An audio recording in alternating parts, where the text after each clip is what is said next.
My friend owns a coin store, and he has a huge, insane watch collection. There is such a crazy variety of watches with here, so come with me, stick around, and we'll go through everything that we can within the video. Now, I know I said I'm going to talk about wristwatches, but I thought I'd take a break and show you this really cool Lange and Söhne ship's chronometer. When you were traveling on sea, latitude could be determined using a sextant and the location of celestial bodies. But in order to calculate longitude, you actually needed a really precise chronometer. So you can find these from time to time. You can see me winding the key a little bit right here. These chronometers had to be handcrafted in order to deal with the tough elements at sea. You'll see me moving around the gimbal here. The purpose of this device is to deal with the rocking and waning of waves while you are on the ship and keeping the clock in an upright position, along with a box outside to try and limit the amount of water that this could be exposed to. Lange is a brand with tons of history, and their modern watches are worth well over $10,000. I've only seen one or two of these listed, and they normally fall within the $3,000 to $15,000 range. The first thing I happened upon was this lady's Rolex Datejust. The model number is a Rolex 178341, and I feel like the asymmetry on this bezel is definitely something that you're not really used to in a Rolex. I hadn't actually seen anything like this, so I thought it might have been aftermarket, but it's actually completely original, a watch from Rolex. This watch is worth about $10,000 to $15,000. And here's another small ladies Datejust. This one's a little more my speed, a little less showy, and I think this dark blue color is one of the best colors you can have in a dress watch. It goes with a lot. A Rolex Datejust is pretty much the best starter Rolex you can get into. There's a couple of other options if you're looking for entry-level Rolexes, things like an Oyster Quartz or a Rolex Precision, but I think the Datejust is a happy middle of you're not paying too much relatively for a Rolex and getting a good watch. He also had a good amount of solid gold Accutrons. Now, these are a really cool relic of the past of watchmaking because of the tuning fork movement in the Accutrons. I pulled this one out a little early, but don't worry, there will be a ton more of these. My friend literally had to point this out to me because I completely skipped by it thinking it was in the wrong place. But I found this Patek Philippe coin travel clock. These are so cool. I've seen a couple of these before in the past. I've seen one by Movado that was converted into a wristwatch. But this $20 coin with the hidden button to open into the clock was just such a cool find. I think this one's from about 1963, and a couple that I saw going for auction sold for $40,000 to $60,000. One like this that wasn't co-branded by Tiffany and Co. would probably be worth about $40,000 to $50,000. The next tray that I looked to was an entire tray of vintage chronographs, and there was a ton of great brands here like JLC, Audemars Piguet, Vacheron, Constantine, Patek Philippe. One of the things about me mostly hunting for watches at flea markets is I don't actually get to manipulate and be in front of a lot of the really higher end watches like this. So this was a really good opportunity for me to evaluate some of these really expensive watches. And it's because of my inexperience that it's really hard to price things like this. This is an Audemars Piguet manual wind triple register chronograph. Even though I don't handle a lot of APs, I know the value of these watches can be pretty hyper specific to the specific model that you're looking at. The second I picked up this AP, I knew for a fact that it was platinum just by the density of the watch and how heavy it felt. I think this is a thing you kind of pick up over the years when you work with a lot of jewelry and metals, but you can really tell the difference between platinum, silver, aluminum. I'm no expert, but I saw a similar Audemars Piguet in platinum for about $15,000 online. Just kind of manipulating the watch, I turned it and saw what I expect to be a hallmark. At least for very old silver, hallmarks were used to help identify the metals, the makers, where they came from. The case could definitely use a little TLC, but Minerva is actually a really good brand for chronographs. Minerva debuted its chronograph movement in around the early 1900s. They had excellent handmade craftsmanship and they were very detail oriented. Even now, the brand Mont Blanc has a limited line of watches that they use Minerva chronograph movements in, and those watches nowadays go for $20,000 to $60,000. These watches can be worth about $2,500 to $4,000 depending on condition. Making sure a chronograph is running before you buy it is also a really big deal, because if you wanted to get one of these serviced, it's going to cost you. I'm getting a chronograph serviced and it's about to cost me about $650. So just make sure you keep an eye out and add that in as a cost. Now, this Lecoultre chronograph is also really cool. So this chronograph is likely from around 1937, which was before the time that Edmund Jaeger and the watchmaker Lecoultre fused to become JLC that we know today. This dial's in really good condition, so I think this one would probably be worth about $3,000. A lot of these vintage watches are very clean and to the point. They have very similar styles, but there's a lot of watchmaking history that goes into these. My dad's a huge fan of world time watches, and so I picked up this Wittnauer chronograph with the world time bezel just to show him as well. Now, the brand Wittnauer is one that I frequently recommend as one of the most affordable entry-level vintage watches, but we forget that the brand has some bangers out there. The Wittnauer professional line of chronographs are pretty expensive. This one is probably worth about $1,000 to $3,000. And the professional line of chronographs was also tested with NASA as their space program candidate before the Omega Speedmaster ended up being chosen. A little bit of a bigger watch for my wrist, as you can tell in comparison to my Omega Chrono Stop. This next watch is a really good one to highlight the value of chronographs. The watch is by Nautilus Watch Company, which is a relatively lesser known watch brand. That being said, this watch is still probably worth around $500 to $1,000, but that would be only if this watch was gold filled. In this case, it's solid gold. So you now add on the value of the solid gold case to the inherent value of the chronograph itself. I wanted to point out this Crawford chronograph, not only because the dial has an interesting patina, but because this one has a different setup for the subdials, being set up more vertical instead of triple register or horizontal. You can see that it's on sort of a mesh bracelet, and I think it works really well for this watch. Because chronographs are tools essentially and can be used for a function, a lot of them have these extra dials. You see these rings on the outside of the watch that can be used to tell different things. But you should know this brand. So these are two very old Breitlings. One of these is a Cosmonaut, while the other is a Breitling Chronomat. Depending on condition, the Breitling Chronomat can range from about $2,000 to $5,000. Breitling initially made the Chronomat after they combined a chronograph and a slide rule, basically having a chronograph and mathematics all in one. I think for a while Breitling was known for its very complicated dials, and this watch historically shows exactly why.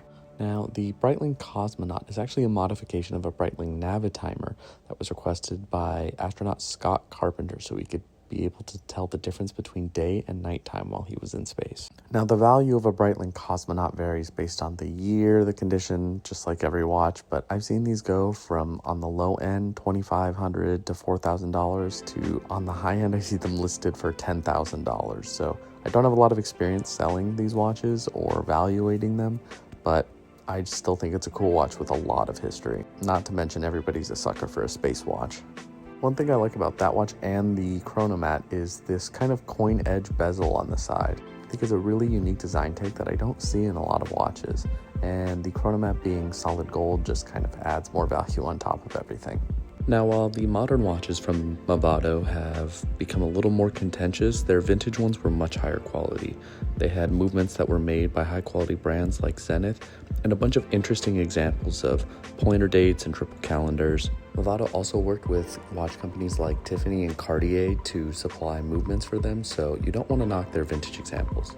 These Fluto chronographs were examples of companies that didn't survive the quartz crisis. They were around for I think like 30-40 years and had some makers like Ernest Burrell who made movements for them. Now, of course, these have value as both of these are solid gold chronographs, but not as much as some of the more reputable brands. Because some of these smaller watch companies have such a wide variety of people who made movements for them, it can be really hard to just know all of them off the top of your head. I mostly do a lot of discovering with those watches on the fly by taking them home and popping open the back.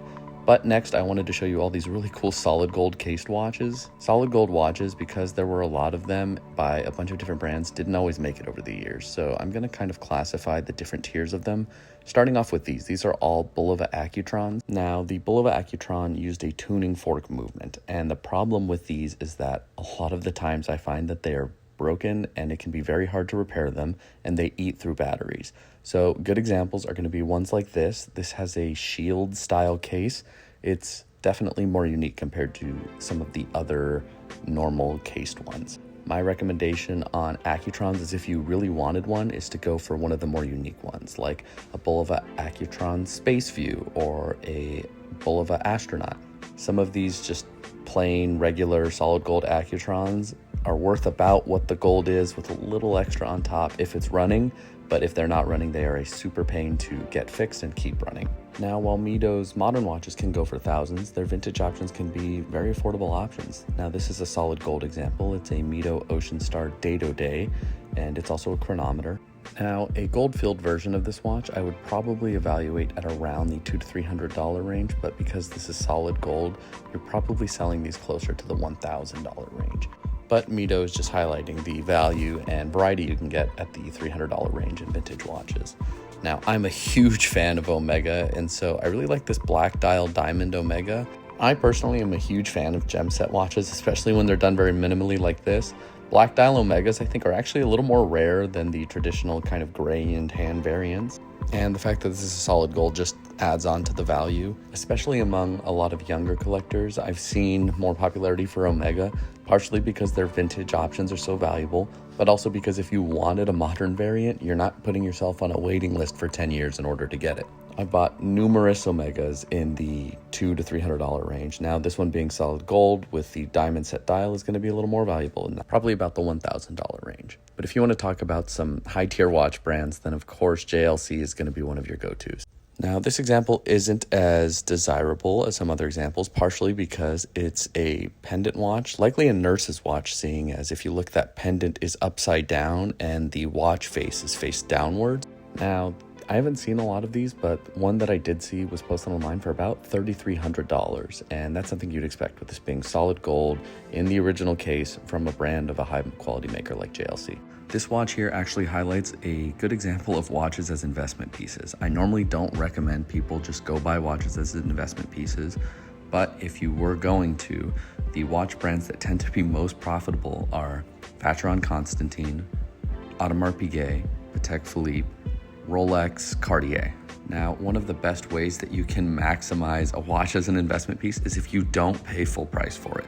So that means getting it secondhand through estate sales, flea markets, and making sure you have a way to authenticate and evaluate your watches. The idea being is if you pay 60% to even 80% of the time of what that watch is actually worth, then when you go to sell it one day, if it's increased in value, you'll make more back from it. I don't recommend watches as an investment for everybody. It's more so if you just happen to be in an opportune place in order to get a lot of watches for good deal. Now, this Gubelin watch I have here is actually a really good watch brand. I have a pocket watch from them in solid gold. I think this is a perfect example of a really high quality brand that can definitely get lost in a pile and you can find it one day. This Le Coultre watch is also very cool. They had some really cool examples using diamonds and other gemstones and a lot of unique case shapes from this time period. Now, if you see a watch that has just Le Coultre instead of the full JLC on the dial, then it likely came from the time period before Jaeger and Le Coultre combined into the same brand that we see today. I think black dial and diamonds is one of the best combos you can have, so this Hamilton was also a really good example. This is another one of those watches that I expect to be probably in the $1,000 to $2,000 range, although I saw a crazy one that sold for closer to $5,000. Some of these higher quality material mid-tier brands are the ones that I expect to become a little more rare over time, as a lot of the times these cases were melted for scrap and the dials and movements sold separately. Especially nowadays with gold being sold so high, some of these cases being scrapped is very common. Now, the Le Coultre Memovox is a very unique design from JLC. The name Memovox comes from the combination of words memoire and vox, which roughly translated to the voice of memory. This was JLC's first alarm watch meant to compete with the Vulcain Cricket. You can see the inner ring on the dial that was used to set the alarm, and then the two crowns on the side, one to set the watch, wind the watch, the other to power the alarm of this watch. Just a very cool example. And now we have more of a traditional JLC. This is just a nice dress watch.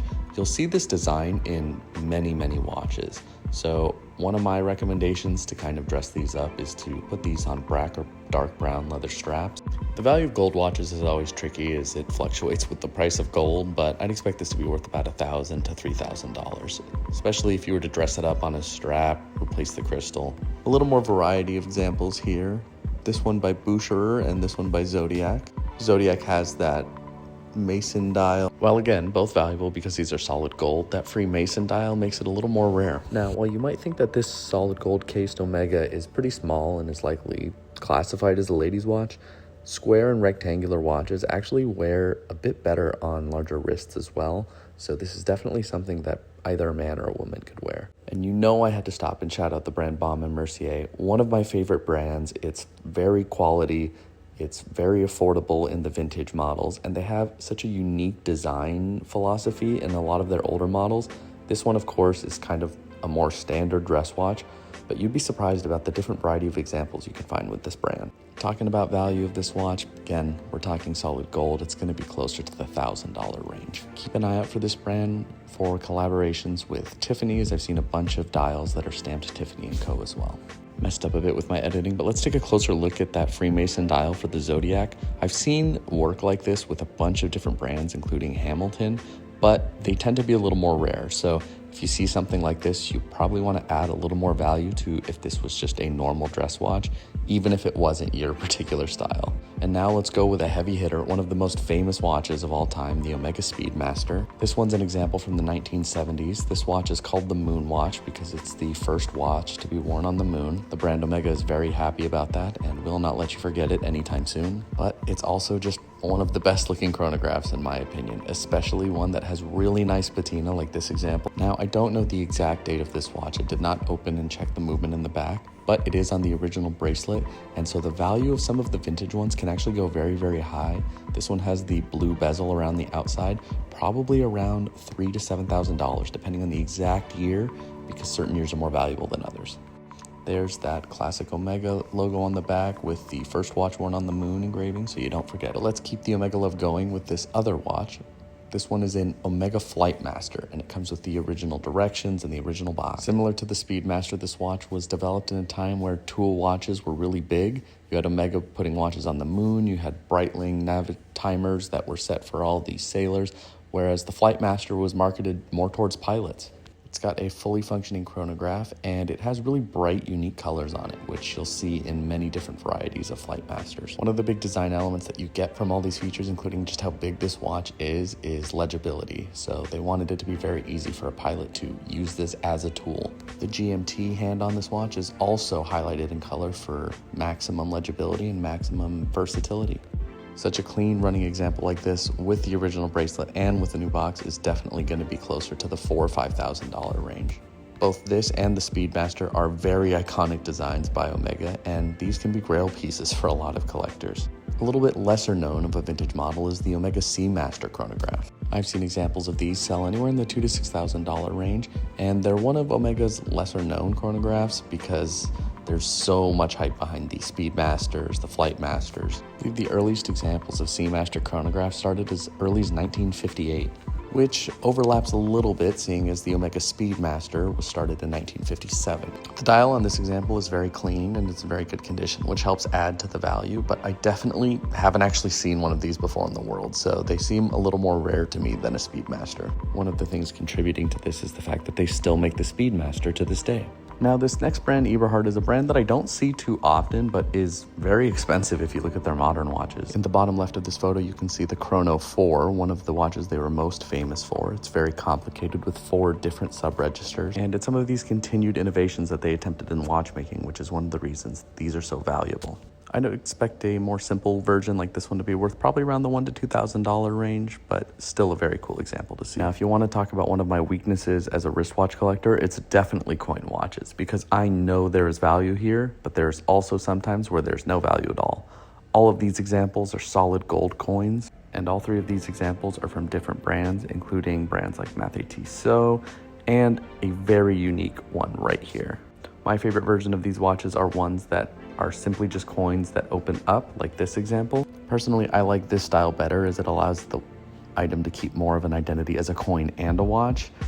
It's just also a little more complicated as a mechanism. This example is from Croton. These flip open coin watches are so intricate and such rare finds. I think this one's worth probably about $5,000 to $10,000. The craftsmanship on it is just amazing. Now, I know that many of you are going to prefer the Patek Philippe from earlier that was like 6 to 10 times the price of this one, but the benefit of this Croton is that it actually has lugs and can be worn as a wristwatch. This is an amazing watch to flip open in front of somebody and stunt your style on them. Now, Tiffany watches are tough because the movements were made by such a wide variety of different companies that it can change the value dramatically. On a side note, I do love this Triple H engraving on the back, but you need to differentiate watches that were made by Tiffany with an outsourced movement versus a co-branded Tiffany watch. But lumping them all together, you have makers like Patek Philippe, Rolex, Cartier, Movado, so you can get a wide variety of examples. Now, I talked a little bit earlier about how Lecoultre had some very unique designs in their watches, especially in solid gold variants. So this is more of a traditional dress style solid gold watch by Lecoultre in comparison to this. I've seen so many unique case shapes from Lecoultre, and this is just another good example. The crystal needs to be resized on this one, but this is something that they'll never make again and you won't see ever again. Again, I talked a little bit about how easy square watches are to wear, so this could be marketed towards men or women. And the fact that it's solid gold just means that this watch will always retain value. Now let's take a look at some of the last categories of this wristwatch collection, which is going to be the gold-filled watches. Now there are a lot of Omega here, which you're not going to hear me complain about. This is actually a really good example of the variety of Omega constellations in particular that you can see. So there's those three on the left, and these three on the right are actually Pi Pan, which are some of my favorite Omega constellations on the market. Now there's going to be some differences to all these watches. Some may have dates, some might not, some might have days, some might be chronometers. The Omega Constellation line has been around since the 1950s and has been in production since then, so it has an insane amount of variety. The model that I think is probably one of the most recognizable and prominent would be the Pi Pan examples, which are seen here. You can see that the center of these dials is raised upwards, and that in conjunction with the spacing of the indices gives these dials a really unique shape. That raised middle part sort of being reminiscent of a Pi Pan, which is why they're called that. For the Pi Pans themselves, gold-filled versions are worth around the $1,000 range, a little bit more than that if they're in really good condition with the original straps, box, everything. The solid gold versions will go much more, probably about the $4,000 to $6,000 range. But I love these Omegas. They're definitely one on my list to get in the future. I would argue that vintage Omega is actually one of the best values in all of vintage watches. I've gotten many examples for under $300. You just have to be aware of the costs that go into repairing and maintaining a vintage watch. I've also found that Omegas tend to be faked less than other well-known watch brands like Cartier and Rolex. There are some things to look out for, things like, is your dial restored, and is the movement original, is the strap case original? But that's something that we can go over in another video. Generally, I like to pay between $200 to $400 for these, but the actual value will depend on where they're being sold. They'll likely fall somewhere in the $500 to $1,000 range. I wanted to pick up this Seamaster in particular because I don't actually see Omegas being double signed that often, and this one was double signed by Turler. Turler is a large European watch dealer. Similar to how Tiffany & Co. double signs watches, Turler does the same. When a watch is double signed like this by a more reputable source, it can increase the value in these watches just because of exclusivity. I pointed out as Omegas I haven't seen very much be double signed in the past. I feel like I tend to see that a lot with brands like Rolex, Bon Mercier, Movado. So seeing an Omega that's double signed Turler was really cool. The Seamaster signed Turler is probably worth about $600 to $800. And here's another cool example, which is an Omega electronic. This has the same problems as a lot of the Accutrons. They're very hard to maintain and get serviced, but they do come at an interesting point in watchmaking history when, the world was deciding what the place is of electronics in watches. Now, this Constellation that was here earlier, I wanted to point it out not only because it's a chronometer, but because of this black dial. So vintage Omega tends to be in that classic gray color, and so when I see examples with a black dial, I actually give it a little more value because I don't see them as often. This watch has the original crystal, which I wanted to highlight for you here. If you look right over the second hand, you can sort of see an Omega logo engraved into the crystal, which shows that this is either a crystal that has been replaced from Omega or the original Omega crystal. One of the other things to keep in note of for these watches is this is the Omega Constellation insignia on the back, but in other models, there's actually a solid gold cap that can be removed off the watches. So I have actually seen a bunch of Constellations that have this solid gold cap on the back of the Constellation logo that's been removed and likely melted. But that's going to be this entire watch collection. I hope you enjoyed it. There's some really cool vintage examples here, and I want to thank my friends so much for letting me go through and record all of these watches. I really love vintage watches, and I think going through collections like this highlights the variety that you can have. I'm going to be working on another video covering his entire collection of pocket watches, so that'll be in the works. And again, I'm sorry for the delay on these videos coming out. I work a lot, so it's tough to get them out in time. But I appreciate you for enjoying my content, and stick around and more to come.